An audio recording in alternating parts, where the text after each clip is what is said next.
श्रीशैल श्रृंगे विबुधाति संगे तुलाधृतुंगेऽपि मुदा वसंतम तम अर्जुनम मल्लिक पूर्वमेकम नमामि संसार समुद्र सेतुम। नमस्कारम, धर्म यात्रा विद आद्या में आपका स्वागत है। आज 12 ज्योतिर्लिंग की यात्रा के क्रम में हम आ गए हैं श्री मल्लिकार्जुन। मल्लिकार्जुन ज्योतिर्लिंग भारत के आंध्र प्रदेश राज्य के दक्षिणी भाग में श्री शैलम पर्वत पर कृष्णा नदी के तट पर स्थित है। यह दक्षिण के कैलाश के नाम से भी जाना जाता है। मल्लिका माता पार्वती का नाम है और अर्जुन भगवान शंकर को कहा जाता है। मान्यताओं के अनुसार यहाँ आने वाले भक्त की सभी मनोकामनाएं पूरी होती है। तो आइए अब हम जानते हैं यहाँ के पौराणिक मान्यता, इसके इतिहास और साथ ही यहाँ की यात्रा के बारे में।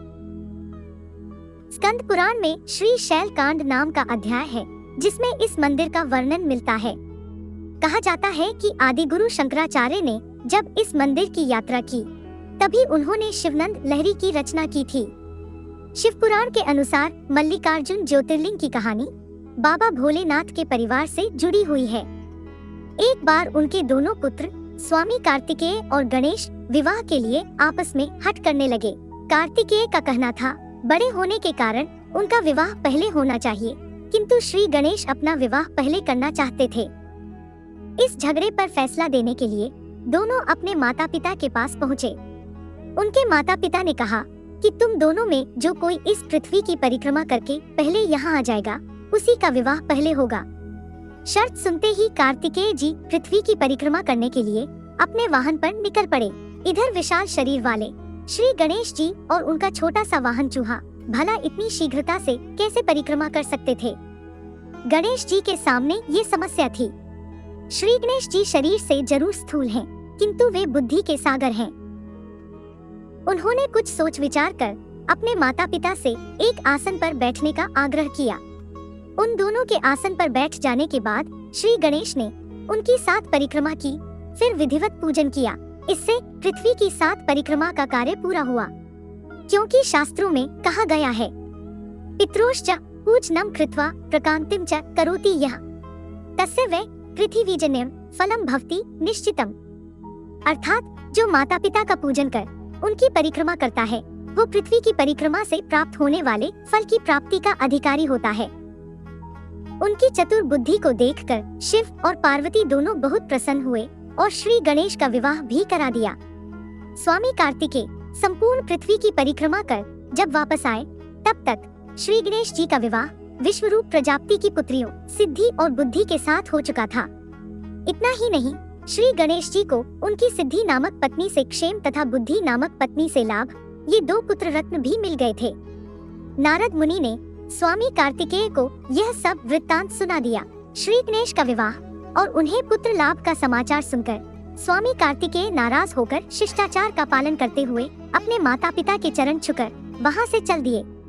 माता पिता से अलग होकर कार्तिक क्रौंच पर्वत पर रहने लगे। शिव और पार्वती ने अपने पुत्र कार्तिकेय को समझा बुझाकर बुलाने हेतु देवर्षि नारद को क्रौंच पर्वत पर भेजा, किंतु वे वापस नहीं आए। उसके बाद माता पार्वती पुत्र स्नेह में व्याकुल हो उठीं।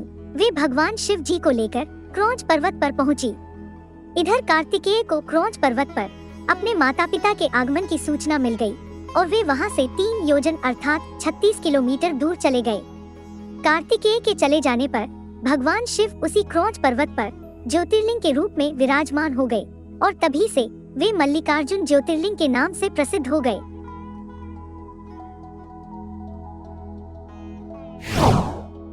मल्लिकार्जुन ज्योतिर्लिंग के इतिहास का सातवाहन राजवंश के शिलालेख पर इस बात का प्रमाण मिलता है कि यह मंदिर 2री शताब्दी से अस्तित्व में है। मंदिर के अधिकांश आधुनिक जोड़ विजयनगर साम्राज्य के राजा हरिहर प्रथम काल से मिलते हैं। एक कथा के अनुसार क्रौंच पर्वत के समीप में ही चंद्रगुप्त नामक किसी राजा की राजधानी थी। उनकी राजकन्या किसी संकट के कारण अपने पिता के राजमहल से भागकर पर्वत की शरण में पहुंच गई। वह कन्या ग्वालों के साथ कंदमूल खाती और दूध पीती थी। इस प्रकार उसका जीवन निर्वाह उस पर्वत पर होने लगा। उस कन्या के पास एक श्यामा नामक काली गाय थी, जिसकी सेवा वह स्वयं करती थी। उस गौ के साथ विचित्र घटना घटित होने लगी। कोई व्यक्ति छिपकर प्रतिदिन उस गाय का दूध निकाल लेता था। एक दिन उस कन्या ने चोर को श्यामा का दूध दुहते हुए देख लिया। तब वह क्रोध में उसके पीछे दौड़ पड़ी। जब वह गाय के समीप पहुंची तो उसके आश्चर्य का ठिकाना न रहा, क्योंकि वहां उसे एक शिवलिंग के अतिरिक्त कुछ भी दिखाई नहीं दिया। आगे चलकर उस राजकुमारी ने उस शिवलिंग के ऊपर एक सुंदर सा मंदिर बनवा दिया। वही प्राचीन शिवलिंग आज मल्लिकार्जुन ज्योतिर्लिंग के नाम से प्रसिद्ध है। इस मंदिर का भली भांति सर्वेक्षण करने के बाद पुरातत्ववेत्ताओं ने ऐसा अनुमान किया है कि इसका निर्माण लगभग 2000 वर्ष पहले का है। इस ऐतिहासिक मंदिर के दर्शन हेतु राजा महाराजा समय समय पर आते रहे हैं। आज से लगभग 500 वर्ष पूर्व श्री विजयनगर के महाराजा कृष्ण राय यहाँ आकर एक सुंदर मंडप का निर्माण कराया था, जिसका शिखर सोने का बना हुआ था। उनके 150 वर्ष बाद महाराज शिवाजी भी मल्लिकार्जुन ज्योतिर्लिंग के दर्शन हेतु क्रौंच पर्वत पर पहुँचे थे। उन्होंने मंदिर से थोड़ी ही दूरी पर यात्रियों के लिए एक उत्तम धर्मशाला बनवाई थी। चलिए अब वर्तमान में आते हैं और हम आपको यहाँ की यात्रा के बारे में बताते हैं। मल्लिकार्जुन ज्योतिर्लिंग के अंदर कई मंदिर बने हुए हैं, जिनमें मल्लिकार्जुन और भ्रामरांबा सबसे प्रमुख मंदिर हैं। सबसे उल्लेखनीय विजयनगर काल के दौरान बनाया गया मुख मंडप है। मंदिर के केंद्र में कई मंडपम स्तंभ हैं और जिसमें नादिकेश्वरा की एक विशाल दर्शनीय मूर्ति है। मंदिर के पूर्व द्वार से लगभग 2 मील पर पाताल गंगा है। पर्वत के नीचे कृष्णा नदी है। मंदिर से पश्चिम में 2 मील पर भ्रमरांबा देवी मंदिर है, जो कि 51 शक्तिपीठों में से एक है। यहाँ सती की ग्रीवा गिरी थी। मल्लिकार्जुन से 6 मील पर शिकरेश्वर तथा हाटकेश्वर मंदिर है। श्रीशैल का यह पूरा क्षेत्र घोर वन में है, अतः मोटर मार्ग ही संभव है। पैदल यहाँ की यात्रा केवल शिवरात्रि पर ही होती है। यहाँ महाशिवरात्रि के दिन विशाल मेला का भी आयोजन होता है। मल्लिकार्जुन ज्योतिर्लिंग आंध्र प्रदेश के श्रीशैलम में मौजूद है। आप सड़क, रेल और हवाई यात्रा के जरिए ज्योतिर्लिंग के दर्शन कर सकते हैं। श्रीशैलम से 137 किलोमीटर की दूरी पर स्थित हैदराबाद का राजीव गांधी अंतर्राष्ट्रीय एयरपोर्ट सबसे नजदीकी एयरपोर्ट है। यहाँ से आप बस या फिर टैक्सी के जरिए मल्लिकार्जुन पहुँच सकते हैं। यहाँ का नजदीकी रेलवे स्टेशन मरकापुर रोड है, जो श्रीशैलम से 62 किलोमीटर की दूरी पर है। फिर टैक्सी से मल्लिकार्जुन पहुँच सकते हैं। सड़क के जरिए श्रीशैलम पूरी तरह से जुड़ा हुआ है। विजयवाड़ा, तिरुपति, अनंतपुर, हैदराबाद और महबूबनगर से नियमित रूप से श्रीशैलम के लिए सरकारी और निजी बसें चलाई जाती हैं। यहाँ आकर आपका मन अवश्य पावन हो जाएगा।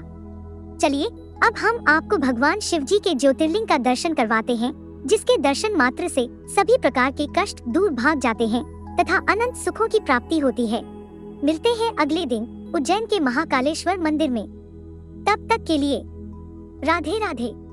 तो एक बार मेरे साथ प्रेम से श्रद्धा पूर्वक बोलिए, देवों के देव महादेव की जय, माता पार्वती की जय। ओम नमः शिवाय।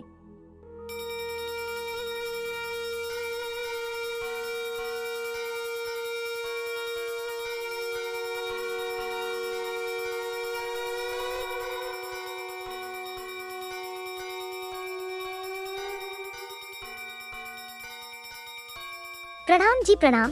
आप सबों से एक गुजारिश है, अगर आपको हमारा प्रयास पसंद आए तो कृपया हमें लाइक, शेयर और सब्सक्राइब जरूर करें। बहुत बहुत धन्यवाद।